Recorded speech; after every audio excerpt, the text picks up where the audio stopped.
Welcome to MRII's Insights and Innovators podcast, where we talk to top market research professionals to get their inside stories about innovative and enduring best practices. Today's episode is sponsored by Brand Riffs.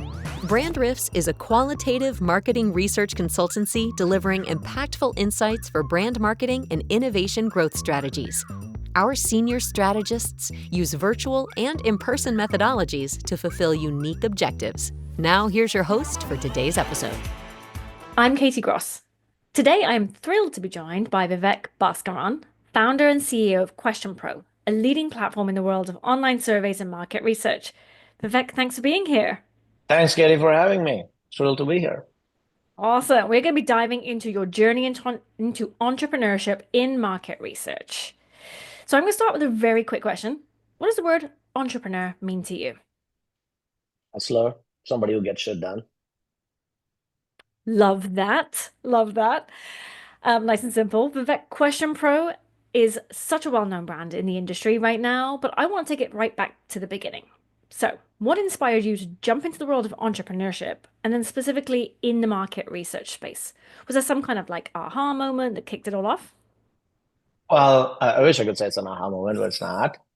So I started QuestionPro back in 2005, 2003, 2005, really. And what made me jump into entrepreneurship? I used to do consulting work, not management consulting, but tech consulting. So my background is software and tech. And I used to do a ton of tech consulting, made a ton of money during the dot-com kind of boom days where, everybody wanted to hire tech bros for doing everything from, pets.com to everything else. So I used to work at classmates.com.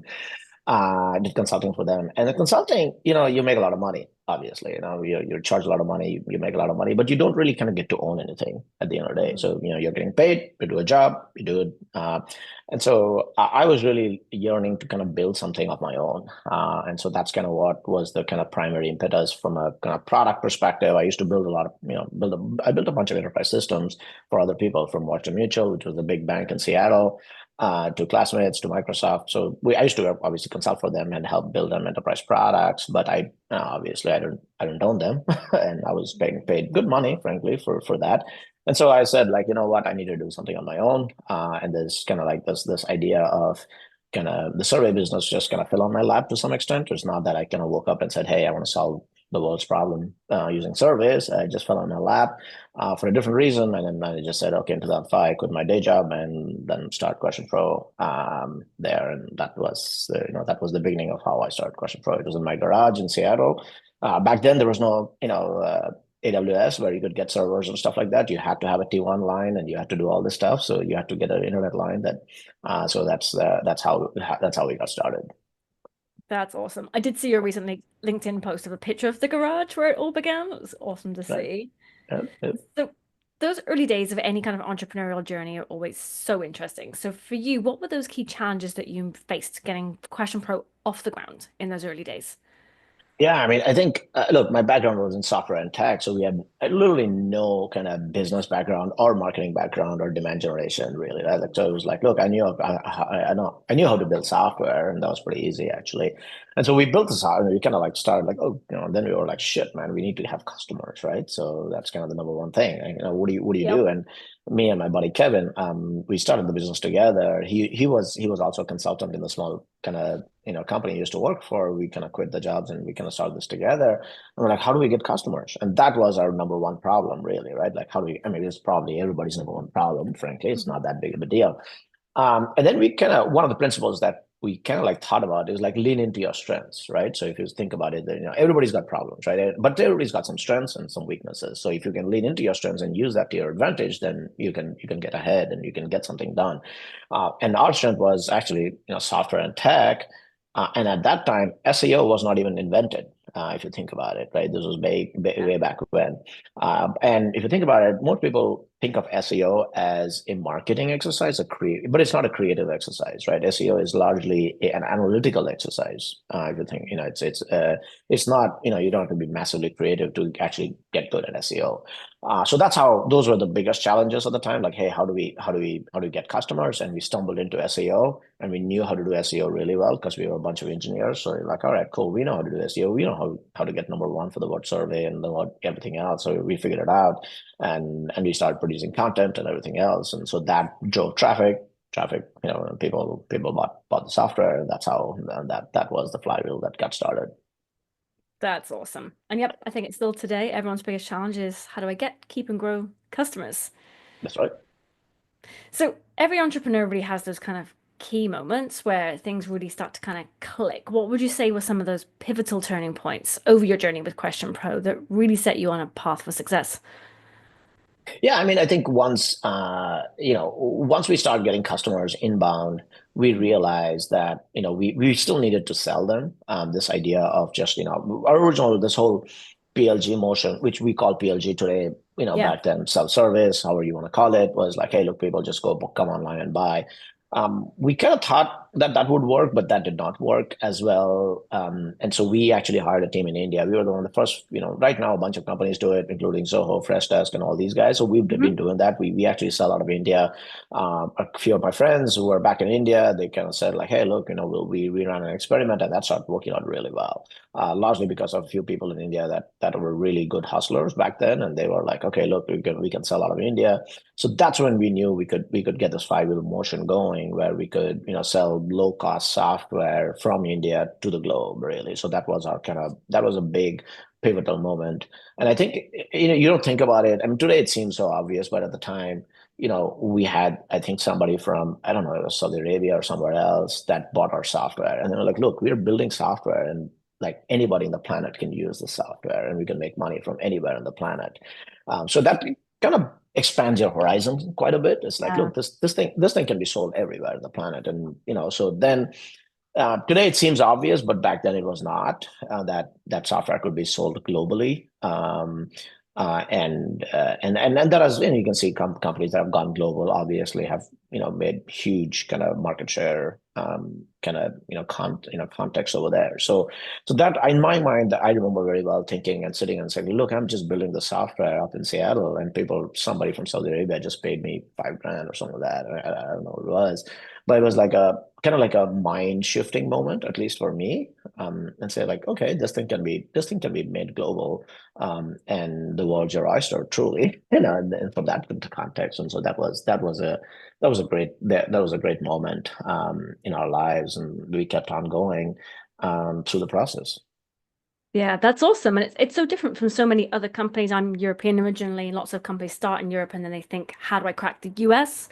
A lot of companies start in the US and think, how do I crack global? But it sounds like you were there from the start. You kind of went global very, very Yeah, early.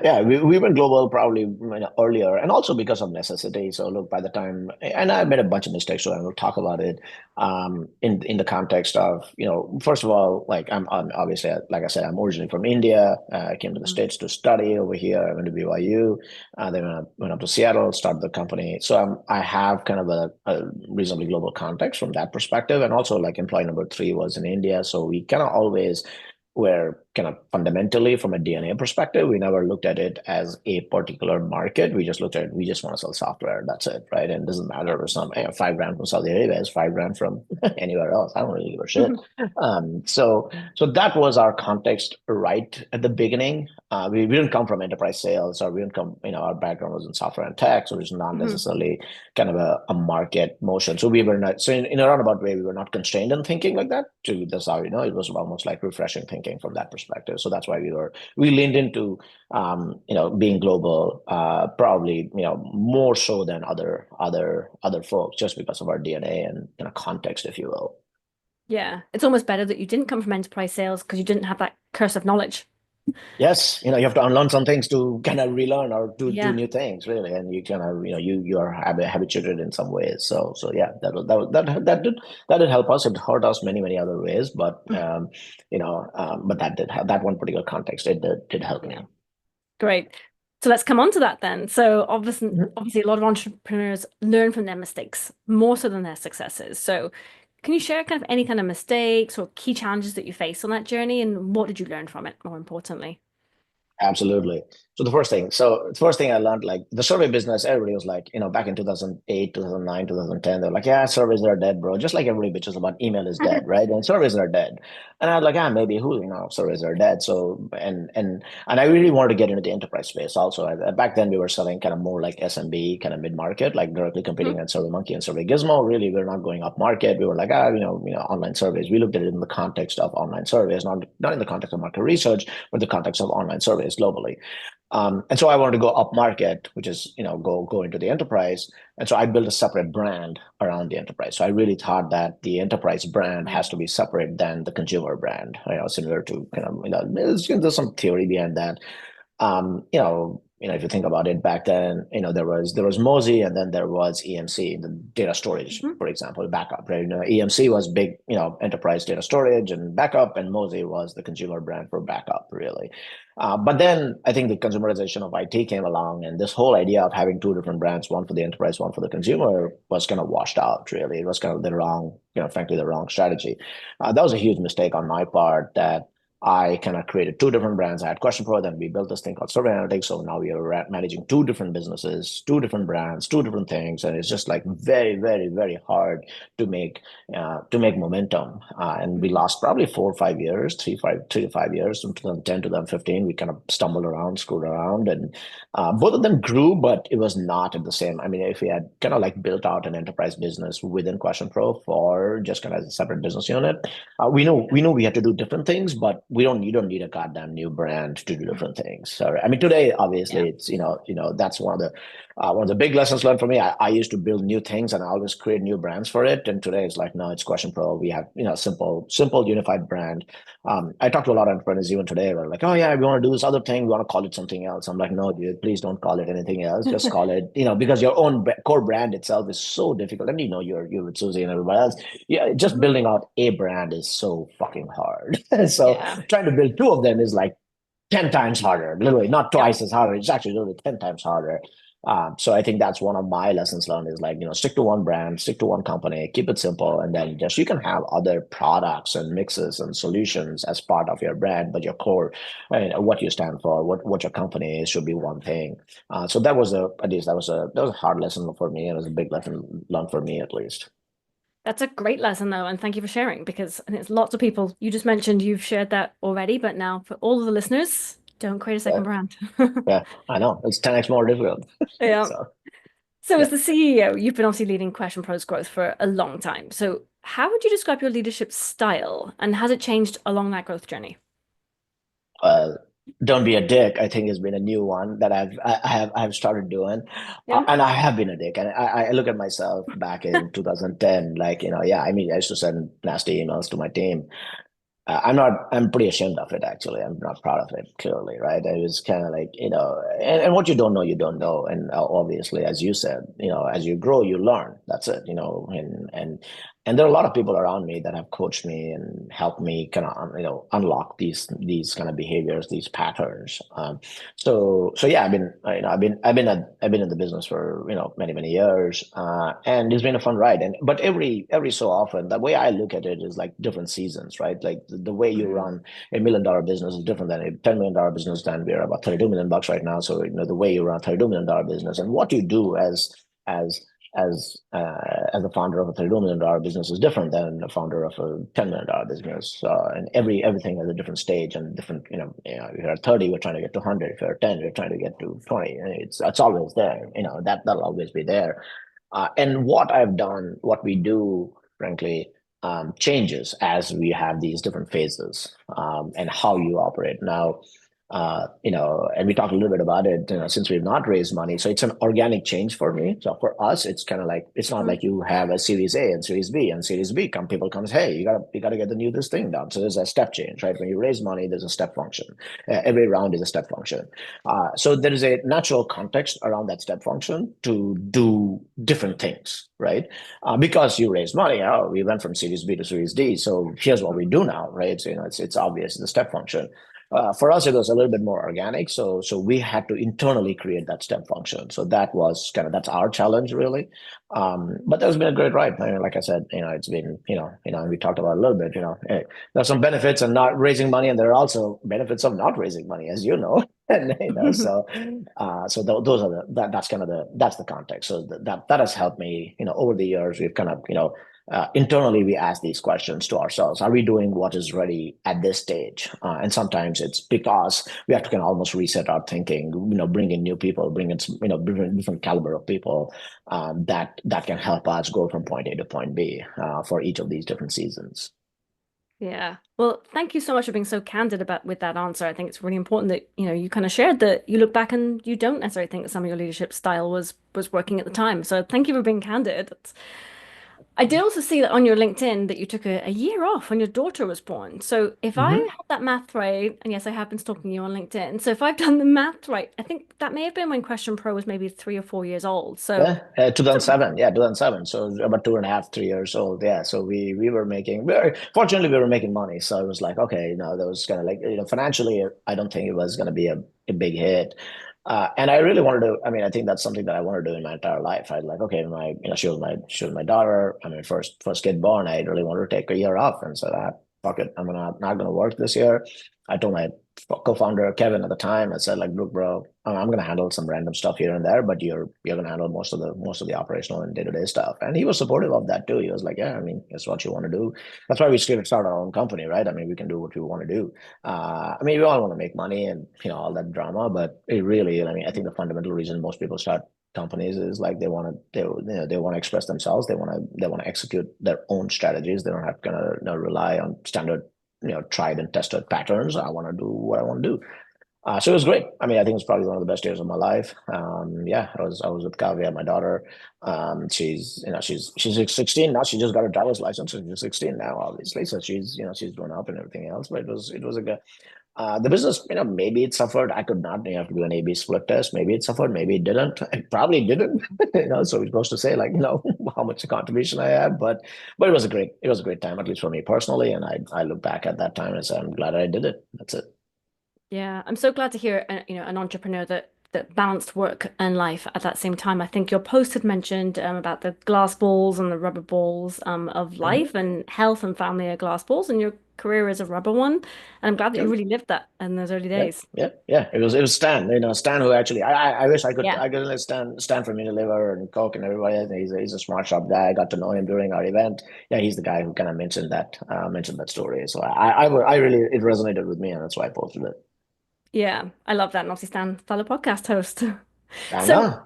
looking ahead, what makes you most excited about market research and technology as we head into the future? Yeah, I mean, it's power to kind of uncover things that are human, that are not possible today. And that's kind of like that has always been exciting, honestly, from tech perspective. I have a deep tech background. Just our capacity to do things that we could never think that can be done. And moving the speed of research faster, better, cheaper, and that's And I was trying to Jim, and he was the founder of Decipher, and he and I were talking about it. Like back in the day, each survey would cost, 50 grand to do. And now it's, And obviously six not 50 weeks. grand.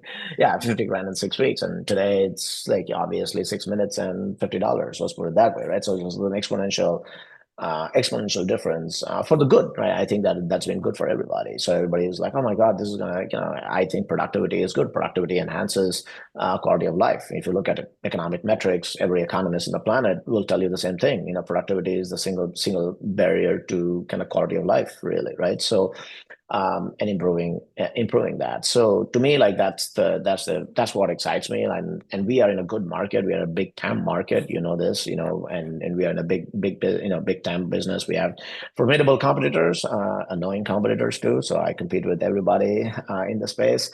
And it's for me, it's like picking the fight and trying to win. I'm competitive by nature, so I love a fight. I'll pick it any day of the week, and that is pretty to me. It's a big market. There are lots of moving pieces, and as you kind of strategize and go through that process, it's fun. And that's the one that excites me right now. And lots of interesting ideas we can implement, including synthetic panels. There's that all kinds of stuff can be innovated on. And so these are things that are super interesting to me, at least. Yeah, that's awesome. And I think it makes it so important that, as much as it can be really stressful, when you're having fun and you really see the value, it makes it much easier. Vivek, Absolutely. It's been so much fun having you and listening to your journey. Thank you so much for sharing your insights and being so candid with us. Before we wrap, is there anything else exciting happening at QuestionPro that you'd like to share with our listeners? We're always innovating. We got some AI tools and this and that, but honestly, that's not, that's everybody's doing it. So I'm glad we could have this conversation. I think it's the stories and the mistakes that probably are more relevant than anything else. Yeah. Awesome. Thank you so much. Bye, Vivek. Awesome. Cool. Thanks. Yeah. Cheers. Thanks for joining MRII's Insights and Innovators podcast. Be sure to subscribe and listen to all of our podcast episodes and visit us at mrii.org for more insights from market research professionals.